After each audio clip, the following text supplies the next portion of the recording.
And old Marshall didn't tell you, it was free. He didn't tell you that? No, he didn't tell. Now, we didn't know. I'll tell you. I don't hide the other side of the folks freedom. We didn't know. That's pretty haunting to hear her voice, to know that this was a person who had been formerly enslaved.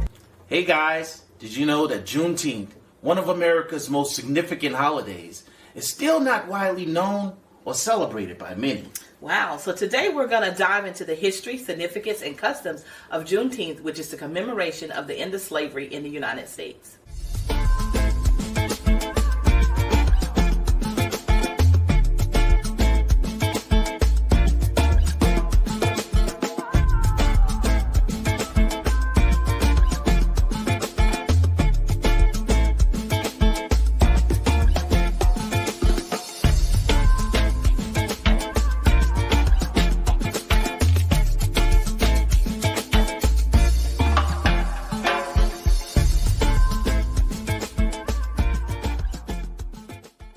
Welcome back to another episode of The Adventures of Cece and Haas, where we discuss trending and social political topics. We're trying to hit our first 500 subscribers, so if you enjoy our content, please like, comment, subscribe, and hit that notification bell so you can be informed when we upload a new video. Though Juneteenth commemorates the end of one of America's biggest atrocities, and despite its importance to the history of this country, there's still a lack of awareness and understanding about Juneteenth among the general population.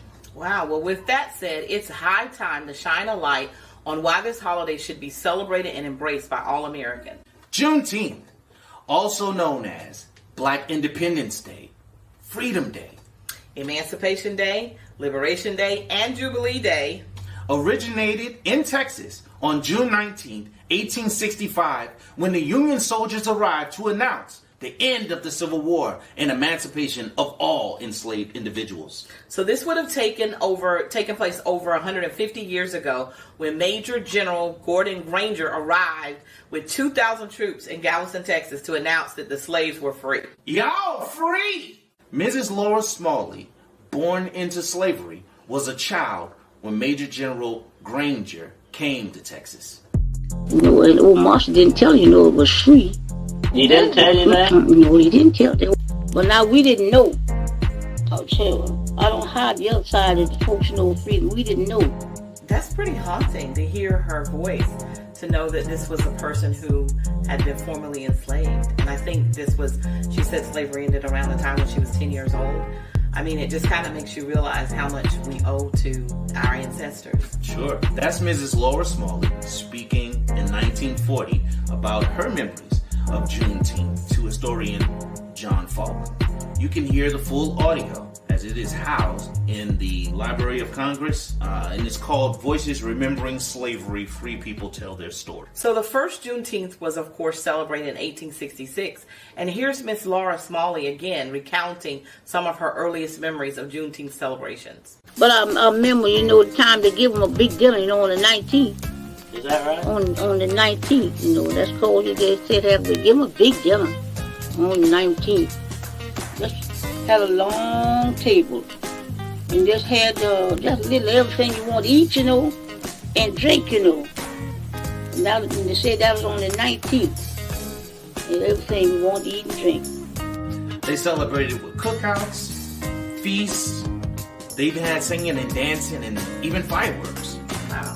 Do you think that these Juneteenth celebrations only took place in Texas?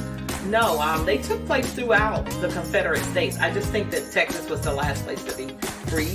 So Texas was celebrating Texas, and everybody else was celebrating Texas, because they were like, our poor brethren and sisters did not know they were free for 2 years. So, and then it became, kind of spread out throughout the United States over a period of time. It also became a place where a lot of the families would meet up and have gathering points to reconnect with family that had been lost or sold off during slavery. Sure. It's interesting. I actually did not know much about Juneteenth growing up. It was not until I was grown and in my 20s that the significance of this holiday became apparent to me. Were you familiar with Juneteenth growing up? I mean, I was, because, you know, I had a Sunday school teacher who was also the town's black librarian, had been our librarian for like 60 years in this town that was segregated where I grew up. And I think that she had definitely talked about the significance of Juneteenth. So I understood that it was the last people that were freed and that they had been left behind, for lack of a better word, for those 2 years doing and still enslaved. But we did not celebrate it. It wasn't something that I fully understood the significance of it and the real impact of what that really meant as a kid growing up. Why do you think it wasn't so popular? I just think that it was because people just didn't know about it. I think a lot of people just didn't know about the importance of Juneteenth. One of the reasons why people did not know about it was because during after Reconstruction, Jim Crow took roots. Right. And it desegregated the South, and it made it very hard for people to celebrate and navigate, especially any type of holiday that was celebrating anything to do with black people. Sure. That was just not going to happen. And so I think it kind of just fell out of favor during that time period because people just weren't able to celebrate the way they needed to. So, however, in 1968, the Poor People's Campaign came to Washington, D.C. Mm-hmm. And at that time, Coretta Scott King and Ralph Abernathy were two of the organizers. And they decided to connect the struggle of poverty with the struggle of rising up out of slavery. And as a result, they ended up celebrating Juneteenth on the National Mall. And people all around the country people who were there saw it happening. Newspapers covered it, the TV covered it. So it became something that kind of solidified in black consciousness. And from there, people went back to their home states and hometowns and started the tradition of celebrating Juneteenth. The holiday continues to gain traction by black pride and black consciousness communities and on into black America. And though it has been celebrated over the years, it wasn't until 2021 that it was adopted as a national holiday by President Biden. So throughout history, Juneteenth has been known by many names: Jubilee Day, Freedom Day, Liberation Day, Emancipation Day, and today, a national holiday. And just to give you guys some perspective, the last national holiday that was adopted was in 1983, and that was King Day. Wow. Yeah. Before we go, guys, we would love to share some of the customs and traditions that are centered around celebrating Juneteenth. And one of those customs is having a huge feast. And the huge feast is usually a large number of people that come together to contemplate the meaning and commemorate the holiday together. And these feasts are usually on the scale of what we would celebrate when we celebrate Christmas and Kwanzaa and so forth. And also, in the words of Miss Smalley, they have some of anything and everything you want to eat. And then moving along, speaking of eating, one of the main things that they serve at these feasts is red foods. And they say the red foods represent the resilience and bondage, and also the blood that was shed during the whole diaspora, throughout the whole diaspora, as well as the slave trade. And they serve things such as strawberries, watermelons, red velvet cake, barbecue, all the stuff that we love. That's right. That's right.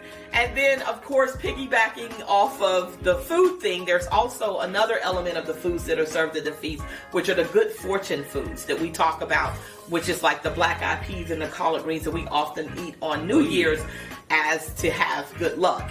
But the difference is that those foods are usually garnished with something red. So, for example, the collard greens might be sprinkled with red peppers, or the black-eyed peas would be served with a red rice that's similar to the jollof rice that we actually got from the continent of Africa as descendants from my ancestors. Exactly.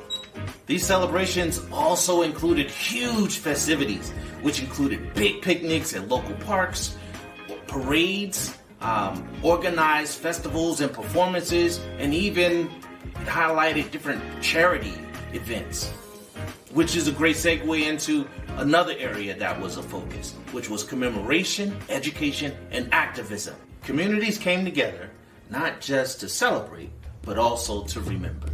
Some festivals in the eastern United States ask attendees to bring fruit to send out into the Atlantic Ocean as a memory and honor of their ancestors that crossed the waters. And also in parts of Texas, the Freedmen's Bureau used to use Juneteenth gatherings as an opportunity to teach formerly enslaved people about their rights and freedoms offered them. And then bring it back to today's society, people use Juneteenth to champion causes such as voting rights, voting registration, as well as other social political challenges that affect our community. Other festivals include the theatrical reenactment of the Declaration read by Major General Granger. Juneteenth represents liberation and the triumph of the human spirit. It's a powerful symbol of the struggles and triumphs of African Americans throughout history. This holiday is a reminder of the ongoing fight for equality and justice. In summary, Juneteenth is a day to reflect on the past, celebrate progress, and honor the sacrifices of those who fought for freedom. It is a day that embodies both joy and despair. It's definitely a day of dichotomies because on one hand, we are celebrating our freedom, but on the other hand, we are acknowledging the painful history of our enslavement.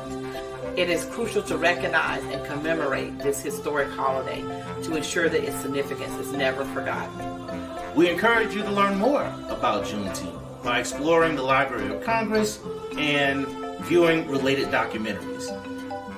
We'd love to know how you are celebrating Juneteenth. Share your thoughts and experiences in the comments below.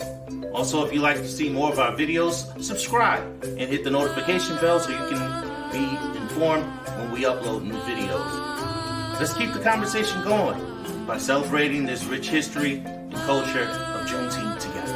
And lastly, we would like to leave you with the words of historian Jennifer Perry, who says it best, that Juneteenth should serve as an important reminder that we need to feel the memory of history. Powerful.